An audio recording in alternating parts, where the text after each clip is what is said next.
okay.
Thank you.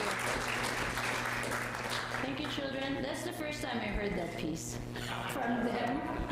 It's Dad that takes them to lessons, so that's pretty cool. Yeah, I think that's the first time they played a pretty good piece arrangement without the piano. Usually, like last time I played with them, so this is new for them. Sounds fun, right? Praise the Lord. Thank you. Thank you. Okay. All right. Welcome, everybody. Now, I was giving a lecture online on gut health and natural remedies. And thank you for filling out, I think, your health survey, because sometimes I don't know what to talk about. As a doctor of hair to toenail, I really can talk about anything. My personality is more of a jack of all trades, you know. I think I'm gonna get really bored if I only took care of one system. So that's just me. So if you can like write down, and you know, I'm willing to come and learn with you. Yes? Okay. So we covered brain, which is the citadel of our body. I tell my patients, like, you know, you lose a toenail, you're fine. Maybe you lose a limb, you're fine. You lose your head, you're done. You're gone, right? So it's important that we take care of our brain. And then the next time we talked about our gut. Now that I'm seeing a lot of issues about that, and I have acquired some knowledge on that and experience personally that I share with people, right? So now we're going to go to the heart. The heart is a muscle. It is pure muscle, and it's the pump that pumps all the blood on every corner of your body. So, this is the ingredients, the major ingredients of what you just had today. And fresh herbs are, of course, good. I know some of you probably have, a garden, right? Black beans is a protein source. It's a good protein source. Olive oil, walnuts, and almonds. Very good oils, too, that are solid, right? It's good to soak your nuts overnight as well.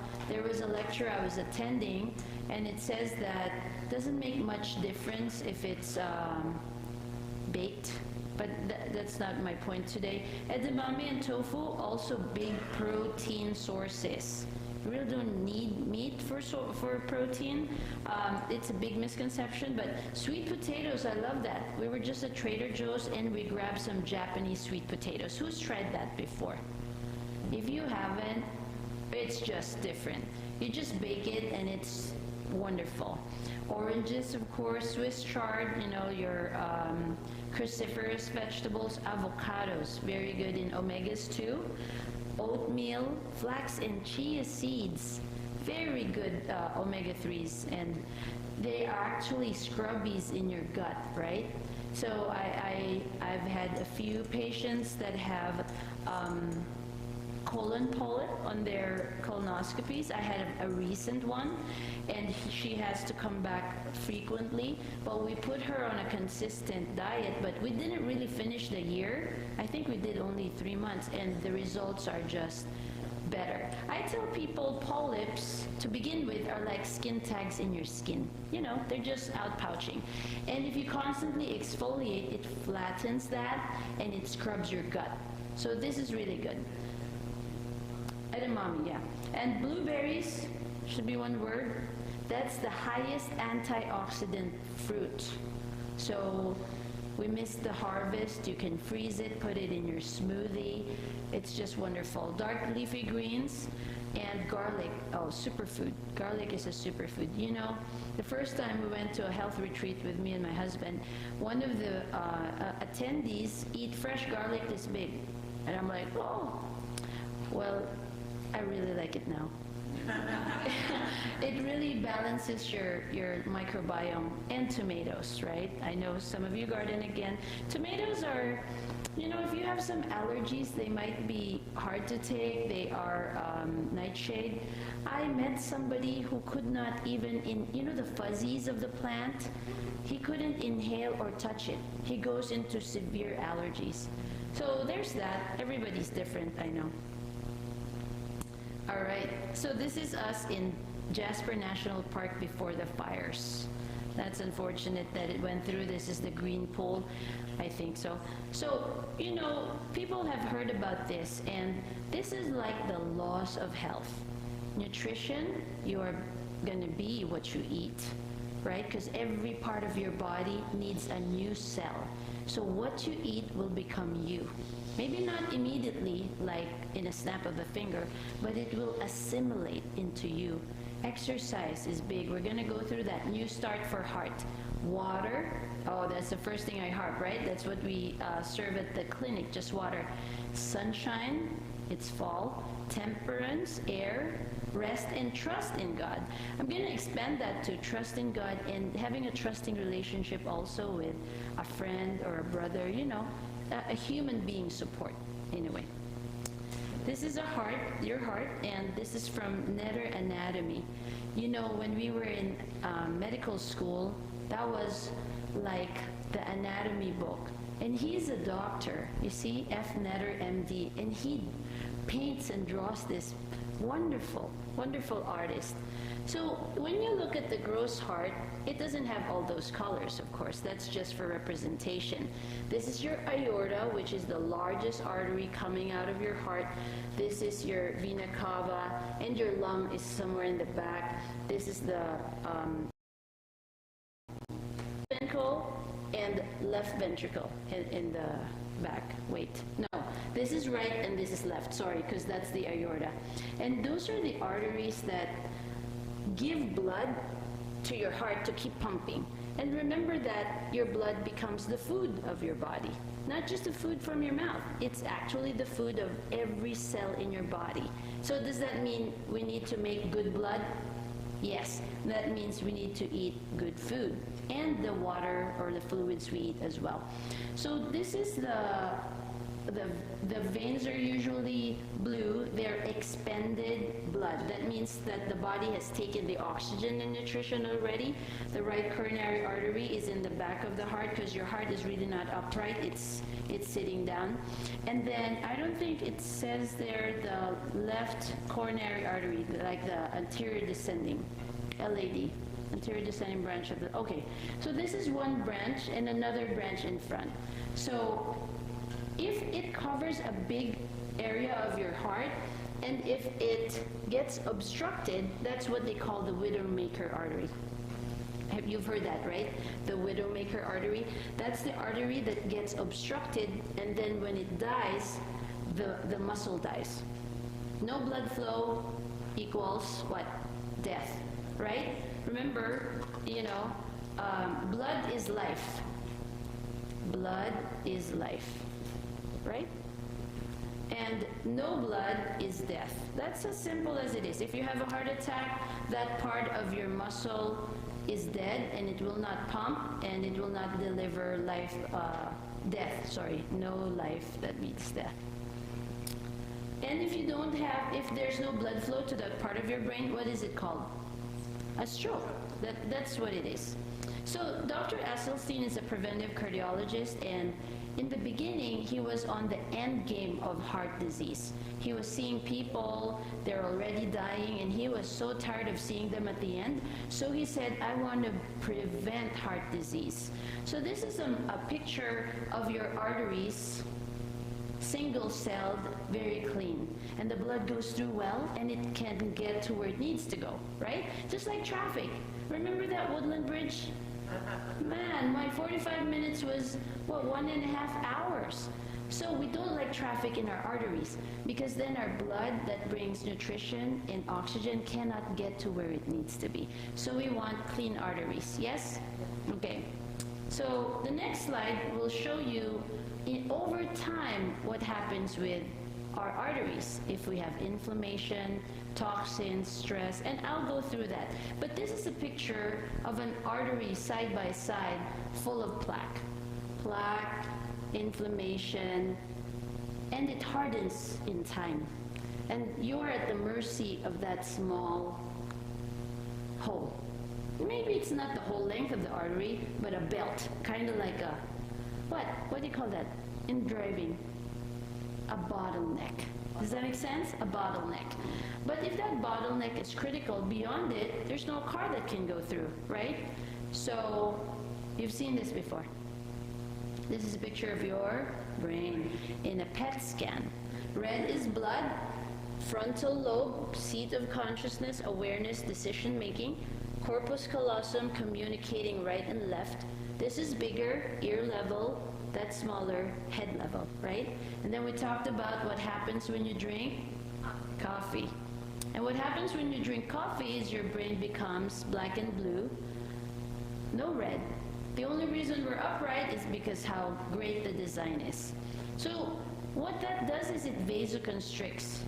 Big arteries open, constricts. So what will it do to that one? What will coffee do to that small artery? Does that make sense? It will constrict it. I actually meet people in the clinic who will have chest pain on coffee because they're just, their arteries are just shorter. And that's really my first thing. And, this is coming from me. I used to drink 32 ounces a day during my med school when I forget all the good things my mom taught me. You're young, you're foolish, you know everything. I went through that too. And then I went back to not drinking because I realized it was controlling me. I couldn't start my day without it. My residents would come to me and I tell them, don't talk to me, I haven't had my coffee yet. Are you like that? So I detoxed from that, took about 2 weeks of water, and now I can feel if something has caffeine. So part of not drinking coffee is not just your brain. You love your heart, right? You want to be alive. So what makes a plaque, right? We talked about that. If I'm going to draw a blood vessel that's open, you can create a plaque which builds up and actually becomes hardened through time. And then it will create a belt, that plaque. So what makes a plaque and how can we avoid it? Okay, so there is a triad of endothelial injuries. So your blood vessels is your endothelium. That's the picture I showed earlier of that, right?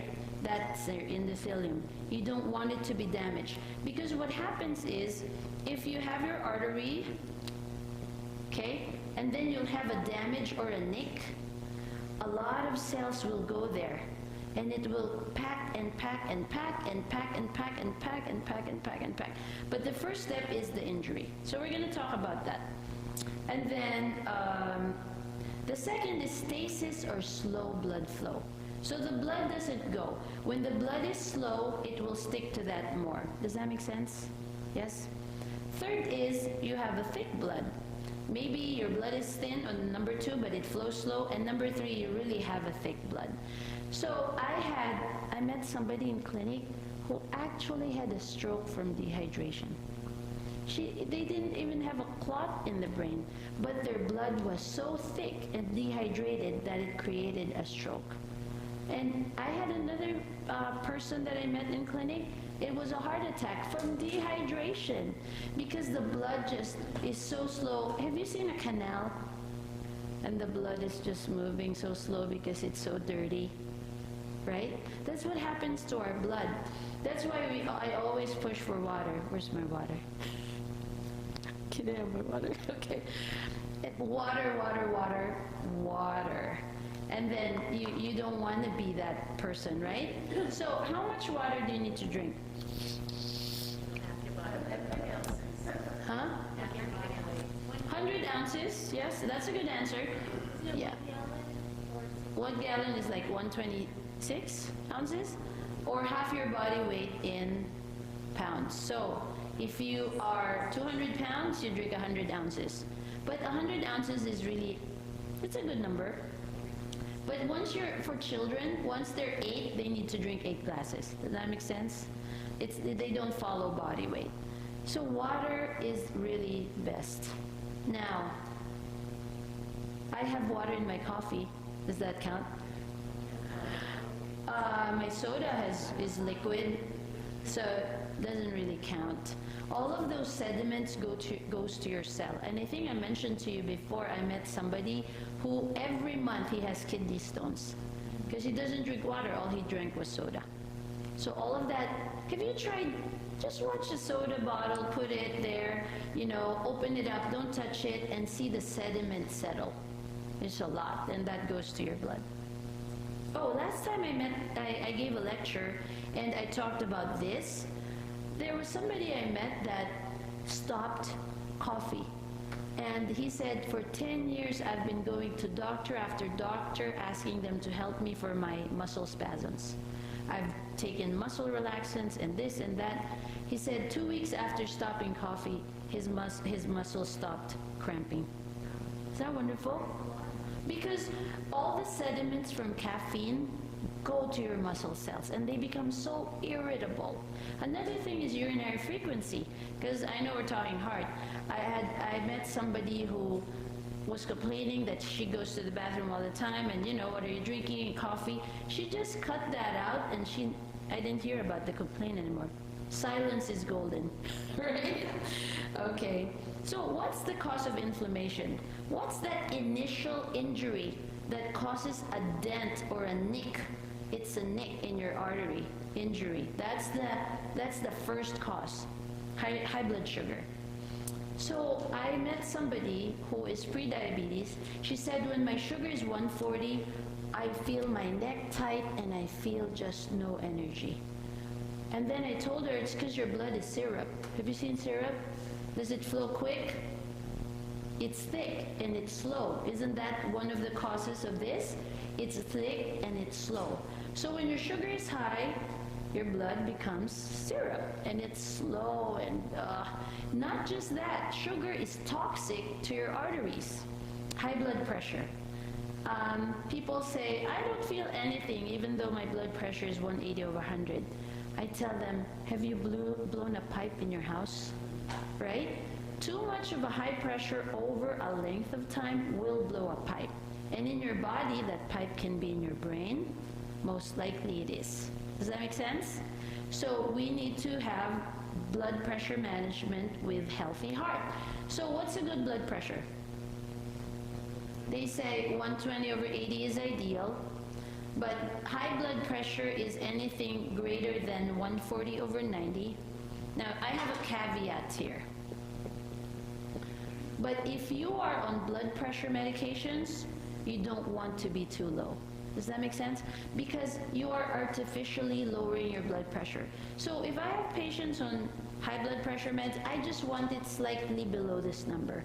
Because I have seen so many people pass out, have injuries, they have no energy, because when they take blood pressure medications, they think their blood pressure should be 100/70. That's too low for you. You need to just be below that. Now, if you are not on medications, this is good, unless you're dizzy. So that's not good, right? My baseline blood pressure is usually that. I'm still alive, ain't I? I'm okay? Okay. All right. So, yes.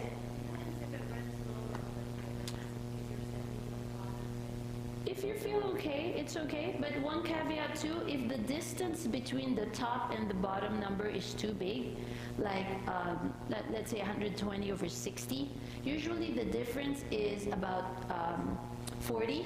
The difference between these two is 40. That's called the pulse pressure. If it's too big, it's dehydration most likely. Okay?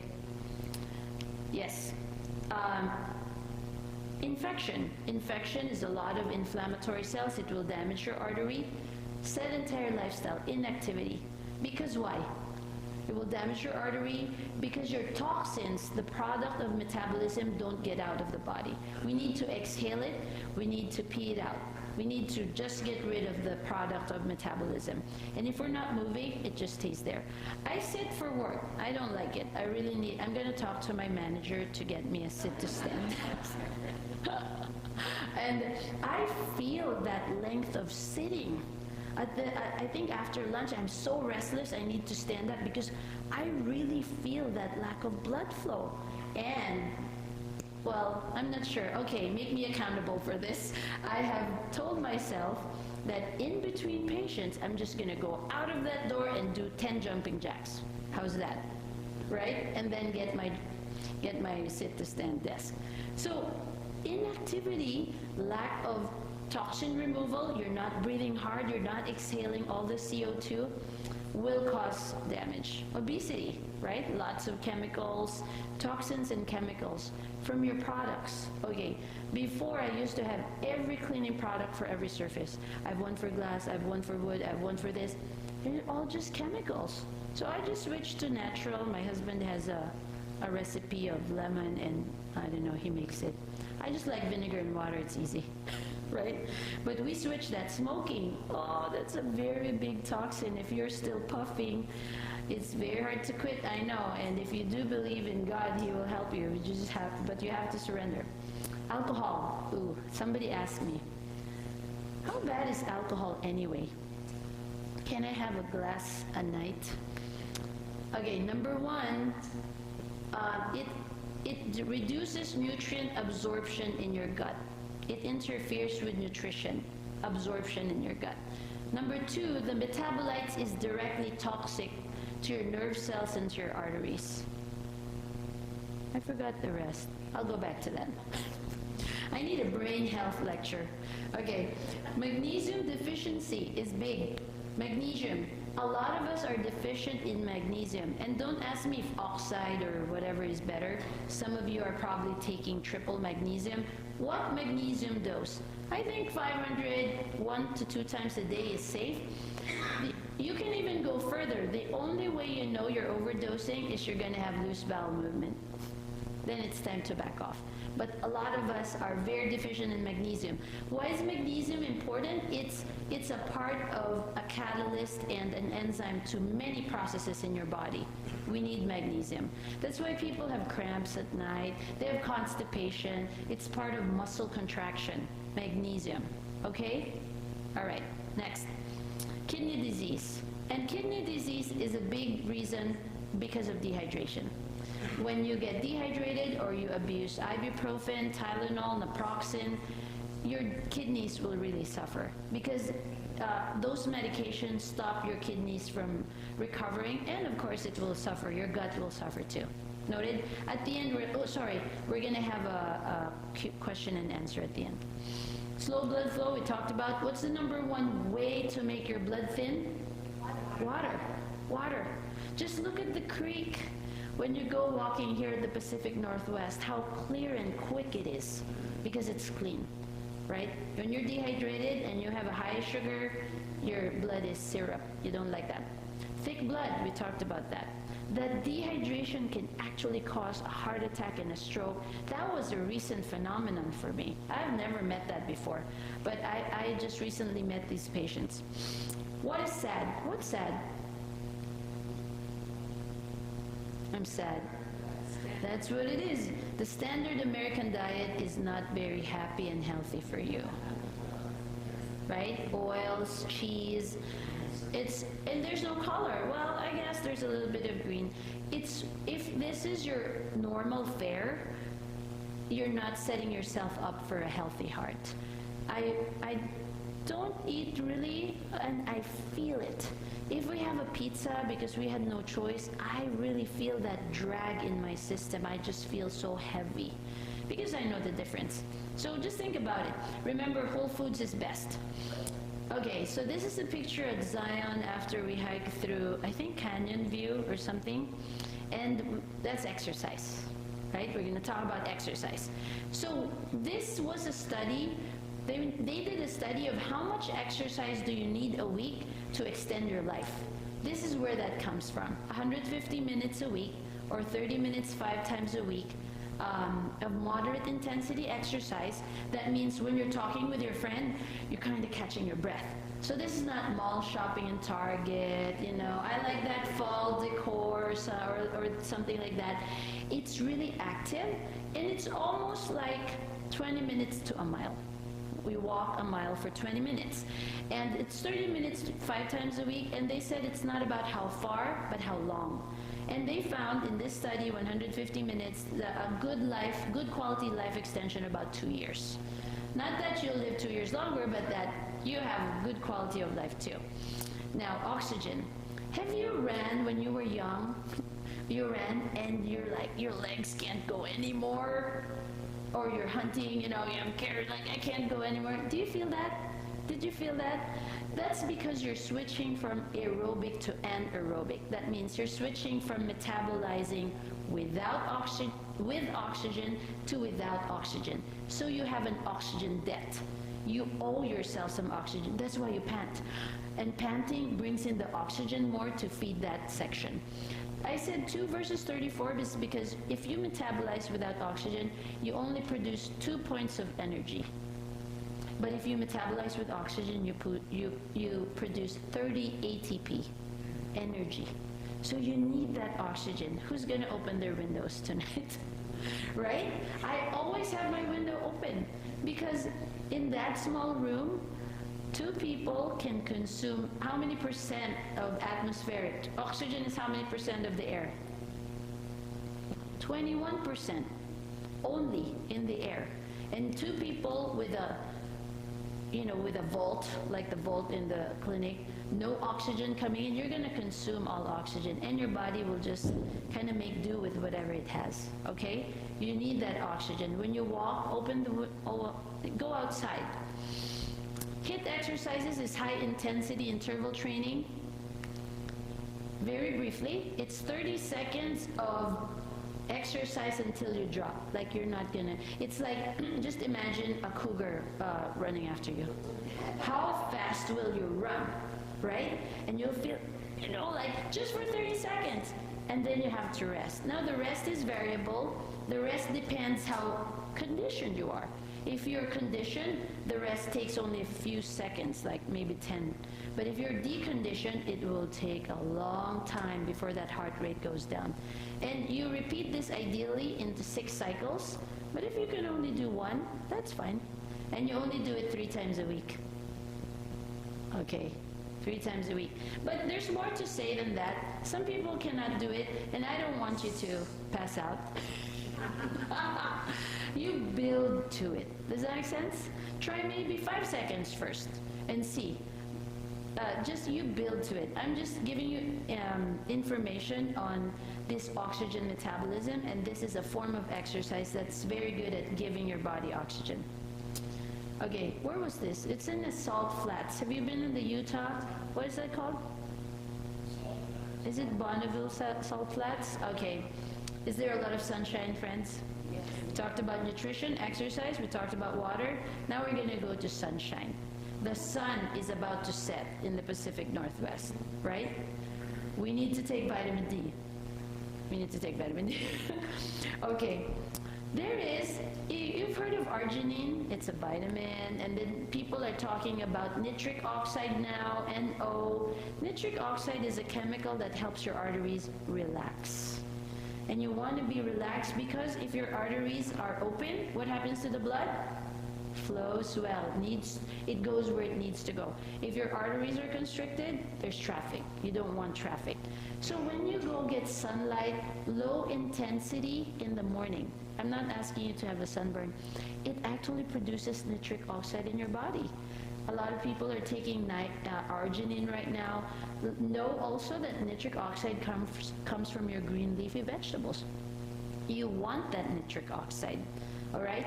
Sunlight. Vitamin D deficiency is associated with endothelial dysfunction and cardiovascular disease. So if you have low vitamin D, your arteries are not healthy.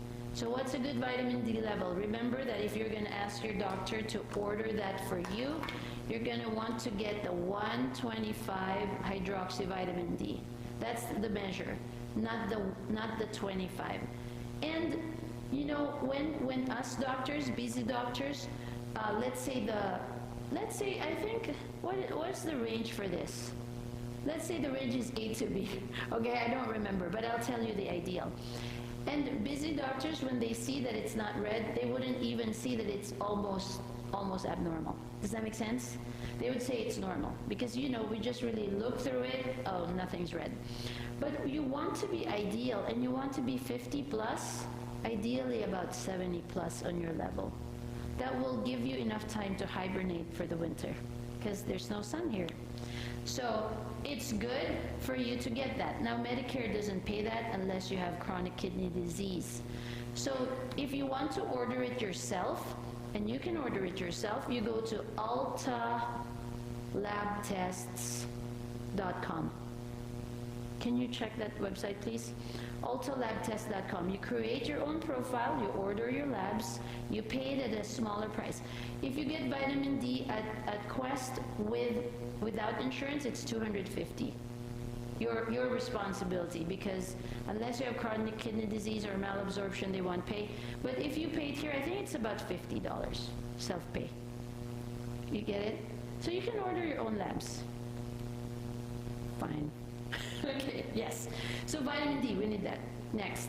Oh, this is at Zion National Park, and we're going to talk about temperance, I think. Yes. What's temperance? Moderation. Is it moderation in all things?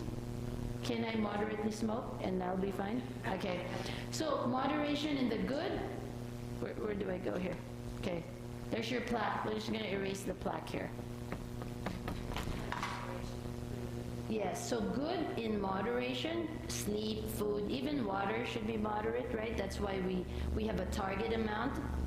And abstinence, nothing of bad. Okay. Now this is an analogy I recently learned. There's a 3-year-old toddler in each of us, but I want that cake. Does that make sense? I want that cake. No, I want that cake now. Right? There is really a 3-year-old toddler in each of us that knows what to do but doesn't do it. Knows what not to do but does it. So I think we need to tame that toddler. We need to tell that toddler, no, you can't have it. I know you want it, but you can't. I'm sorry. It's not worth it. You know, do you want your blood to be syrup? I'm going to tell you a confession about that. So, you know, one of the places in Castle Rock has ice cream. And sometimes, oh, let's go get ice cream. One time, I think because we haven't been eating a lot of sugar, the sugar surge was too much for one of my children. She was sick. Well, now I narrowed it down to 2. My child was sick. She was vomiting and she was sick. And I'm like, it's because the sugar was too rushed and the blood was thick and she wasn't feeling well. Well, we went to the beach and it was my husband's birthday and I said, I should have ice cream. And I did, and that same thing happened to me. I'm like, no way, I'm not gonna have ice cream anymore. Just, I think my blood became so thick because of the sugar rush. It's not good. So now we make our own ice cream at home. One of my daughters make that. She just gets frozen fruit, a little bit of milk, blends it, and calls it a day. Does that make sense? That's good. You can put dates, a little bit of honey, maybe a little bit of maple syrup, but you know exactly how much is there. So what are we going to tell to the toddler inside us? No, you can't have it. Just like your grandchildren and your children, no, I'm not going to sign for your car. It's a no, okay? Stress, man, stress is a big thing.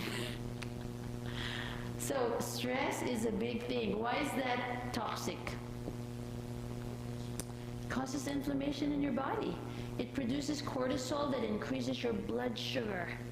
Let me give you an example of how high sugar can go in a moment of stress. One of the people I met in clinic has those sensors, you know, those 24-hour glucose sensors. And she knows her sensor, it was 90. Her mother was dying of I think cancer. It was pretty quick. And she was expecting it. She was trying to get ready. But she said, as soon as I heard the news, that 90 became 320. As soon as she reacts. So friends, that anger, that frustration, that grief is not good. It's very inflammatory. It causes a havoc in your system. I'm telling myself that too. To control my stress. Now, stress is everywhere. It's just a matter of how we deal with it, right? And that's a big frame of mind. So remember that. When you want to be angry or upset, it's not worth it. I'm just going to calm myself down. Oh, this is what I tell my children. Control yourself. Control yourself. Calm yourself down. That's what I really tell them when they're upset. Okay, calm yourself down, because nobody can. Can you talk to an angry person and calm them down? It's very hard, so they have to do it. Okay, wonderful. Do you see that thing in the back? That's the delicate arch from Arches National Park. Man, that was a tough climb for me. And it was so hot and dangerous, because there is a, what do you call that? The bowl? And people have died there, rolling in. There was a couple that died in, I don't know, 2000 something. Be careful if you ever hike that. All evidence of the flood, right? Rest, sleep. Sleep is big. When you're lacking sleep too, you create inflammation. So sleep is a big deal in terms of heart health. So let's summarize. You are what you eat. You are what you eat. Everything you eat will become you in a matter of time. Your taste buds change every 10 to 14 days. Your gut changes constantly. You create new blood. After 120 days, they die, and new blood always is created, but your blood is 120 days old. Okay? Every part of your body is new. Exercise, oxygen, right? We need that oxygen. We need to move. And then water. Who's going to drink more water? Who's going to drink more water? Okay, we don't want, we need to drink that water. And first thing in the morning, I have this beside me. When I wake up at night, I take a few sips. As soon as I wake up, water, right? Usually about 16 ounces, excuse me. The first drink should be water to flush your system clean. Sunshine, vitamin D. Okay, you're going to take that. About 5,000 international units is good a day. If you're really low, the lowest vitamin D I've seen is I think 7, then you need at least I think 10,000 for about 3 months. Temperance, you're going to tell that toddler in you, no, you can't have it. Air, we need that air for oxygen. We need to get a good night's sleep. I hope I get a good night's sleep tonight. And trust, knowing that, you know, the world may crumble, but there is a higher power. There is a God who takes care of you, okay? So are you going to decide to do a few things from what you learned? Yes? Yes. You may not remember everything, but if you take in 2, maximum 3 things, you're going to be healthier, and your heart will be healthier. And stress is big. That's the decision we need to make. Oh, I forgot I should put questions. How about I type that out? Never mind. Question, yes. Is it good to donate blood? Okay. The question is it good to donate blood? And you know, blood is life, and there is always a shortage of blood, especially if you're old or maybe a very curious, unique type of blood. You're really helping. Now, if you have enough blood to donate, that's okay. Your body will make more. But for women, we have to be careful also with the iron. You know, your iron, your CBC, your hemoglobin, the red in your blood may be okay, but the iron has to be checked too. Because I have patients with high ferritin because of a metabolic disorder, and they can over-donate, and then they become anemic. So it's just a matter of how and how many times. Yeah. Question? You understand everything? Good. Oh, okay. Yes. You said you can give your, that's for the vitamin D, is that right? So nitric oxide is a chemical that helps relax the arteries, and it's for everybody. We need that. Can you get it over the counter? So people take arginine for nitric oxide. It becomes nitric oxide in the body, but naturally it comes from what? Dark green leafy vegetables, sunshine, sunlight will give that to you. Vitamin D, good enough numbers will give that to you too. So that's the commercial, but I always want to do it natural, right? Because you know your vitamins, I am very selective even in vitamins because they have additives too. They have additives. Your gut might not absorb or digest all of them, especially if you don't have enough acid in your stomach, right? Questions? Yes? Your what? Oh, good ways to lower cortisol. Very good. So cortisol is stress hormone, right? Cortisol. And anything with a vagal response. You hear about that, your vagus nerve. Your vagus nerve is the leader to relax your body. And we discussed that last time in gut health. Singing relaxes your, stimulates your vagus nerves and relax you. Deep breathing. If you're in clinic, I ask you to take a deep breath. Everybody take a deep breath. Hold. Exhale like your body will melt. So that relaxation really matters. So, first time you take the blood pressure, it's high, especially when you're talking. When you're talking, it increases your blood pressure because your intra-abdominal pressure increases too, and it just relaxes you. Deep breathing, a few breaths every hour. Gagging, like that, stretching your tongue. So cover your mouth and stretch your tongue far. That's part of gagging, and it can relax your vagus nerve, which will help your cortisol go down. But what burns up our cortisol is exercise. That's why when you're jittery, look at a child. When they're restless, let them go running outside, right? When you're jittery, take a walk. Take a walk in the fresh air. So that's cortisol. And good nutrition and sleep. Yes. Questions? Okay. All right. Not much questions. It's either I did good or I didn't do too good. Okay. Did you learn something? Okay. I hope you really make decisions for your health. And we can always try and try and try, but in reality, we do not have the power within us to change. So we really have to tap into that source of power. That's prayer. That's God. That is in control and will give us the will. Okay? All right. Thank you. Let's pray. Is that okay? I will pray. Father in heaven, thank you for what we have heard. Lord, we need our hearts healthy. We need to make good choices, but we don't have that within us. But remind us and change our hearts that we may gain a heart of wisdom. In Jesus' name, amen. Thank you. Thank you so much. Always happy to see you here.